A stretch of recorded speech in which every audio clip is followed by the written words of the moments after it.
सही बच्चों को नमस्कार। हम बात कर रहे हैं सिंगेज वेक्टर्स एंड 3D की, जिसके चैप्टर 4 लाइन एंड प्लेन की बात हो रही है, जिसके कंसेप्ट एप्लीकेशन एक्सरसाइज 4.2 की हम बात कर रहे हैं। तो देखते हैं उसका नेक्स्ट क्वेश्चन। देखिए 7th क्वेश्चन क्या कहता है। हम क्वेश्चन पढ़ते हैं, तब तक आप दीदारे क्वेश्चन करिए।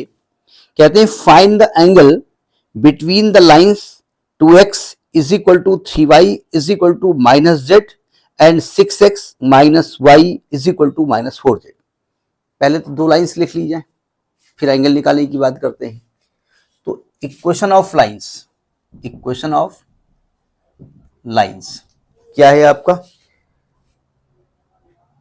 2x is equal to 3y is equal to minus का z।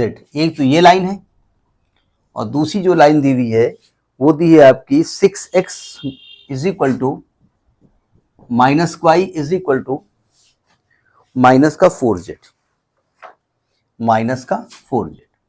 पहली बात, इन लाइन को पहचानिए। बोले पहचान में आ गया, सीधी सीधी लाइन होगी, हमको मालूम है लाइन सीधी होती है। लाइन को पहचानने का मतलब हमको ये दिखाना पड़ता है कि एक्चुअली लाइन किस पॉइंट से होकर पास हो रही है और ये किसके पैरेलल है या किसके परपेंडिकुलर है। ये इसका इंट्रोडक्शन होता है, ठीक है। अगर हम ध्यान से देखें तो इस लाइन को लिखेंगे कैसे, देखो ध्यान से। पहली बात तो x जो हमारा सिमेट्रिकल फॉर्म होता है वो कहता है x minus x1 upon a is equal to y minus y1 upon b is equal to z minus z upon c होता है। यानी कि पहली चीज x के साथ कोफिशिएंट 1 होना चाहिए, ठीक है। तो पहले तो ये x के साथ एक 2 घुसा हुआ हटाओ यहां से। तो क्या मैं इसको x अपान 2 को हटाने के लिए क्या करूंगा, 1 अपान 2 लिख सकता हूं, ठीक है ना।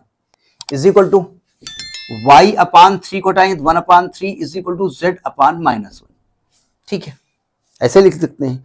लेकिन हम करते क्या है कि जो 1 अपान 2, 1 अपान 3 और -1 है ना, इसको जरा एक सिंगल फॉर्म में ब्रेक करते हैं। हम जानते हैं 3 और 2 का एलसीएम 6 होता है।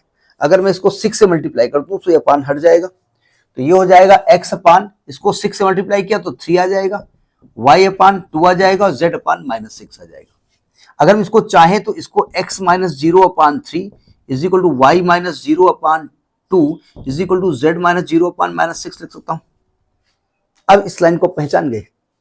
अब आप कहेंगे ये जो लाइन है ना वो 0 0 से होकर पास हो रही है और इसके जो डीआरस हैं वो है 3 2 -6 और इसको हमने नाम दे दिया A1 B1 C1। Have you got it? यानी पहली लाइन के डीआरस हम निकाल लिए, ऊपर लिखे दे रहे हैं, इस लाइन को हटाए दे रहे हैं।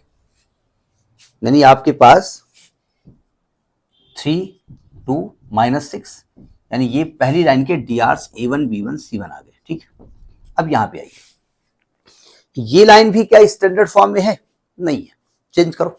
कैसे? x अपान 6 को 1 अपान 6 कर दो is equal to y upon -1 is equal to z upon -1/4। अब अपान में लिखा हुआ है, इसको जो इसका एलसीएम है उससे मल्टीप्लाई कर दो। अगर ध्यान से देखो एलसीएम क्या दिख रहा है, 6 है और 4 है।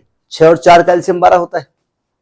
भाई 6 और 4 की अगर टेबल पढ़ो तो पहली बार 12 ऐसी संख्या आएगी जो जिसको ये डिवाइड कर देंगे, ठीक है। तो 12 से मल्टीप्लाई कर दो तो x अपान 2 आ जाएगा, y अपान -12 आ जाएगा और z अपान -3 आ जाएगा। तो इसके डीआरस क्या हो जाएंगे? 2 -12 और -3, है ना। इसका नाम क्या दे दीजिए हम? A2 B2 C2। सही कहा। तो ये मैंने ऐसे लिख दिया 2 -12 और -3 और इसका नाम दे दिया हमने A2 B2 C2। हमसे क्वेश्चन क्या पूछ रहे हैं? हमसे क्वेश्चन पूछ रहे हैं कि भैया इन दोनों लाइंस के बीच एंगल क्या होगा। तो हम एंगल निकालना जानते हैं डीआरस के टर्म में। हमने फॉर्मूला आपको बताया कि theta is the angle between these two. तो कॉस थीटा का फॉर्मूला है A1 A2 plus B1 B2 plus C1 C2 upon under root of A1 square plus B1 square plus C1 square into under root of A2 square plus B2 square plus C2 square. जानते हैं आप ये। अब देखो A1 A2 करेंगे तो 3 दूनी 6 plus 2 -2 यानी माइनस का 24 प्लस माइनस माइनस प्लस क्या 18 अपान, हम इसको नहीं लिख रहे हैं, ये अपने आप लिख दीजिएगा क्योंकि ऊपर 0 आ रहा है इसलिए नहीं लिख रहा हूं, यानी इसकी वैल्यू 0 आ गई। अच्छा डायरेक्ट भी कर सकते हो कि a1 a2 plus b1 b2 plus c1 c2 0 आ रहा है, ये चूंकि देख करके आपको आइडिया लग रही है, तो cos थीटा क्या आ गया 0 आ गया, और cos 90 की वैल्यू 0 होती है तो थीटा क्या हो गया 90 डिग्री, यानी line 1 is perpendicular to line 2। अब आप कहीं 0 ना आता तो, अरे जो नहीं आता जो वैल्यू आती लिख देते, मान 1/2 आ जाती तो हम कहते cos 60 की वैल्यू है, थीटा 60 हो जाता है, 1/5 आ जाती तो cos इनवर्स में लिखते।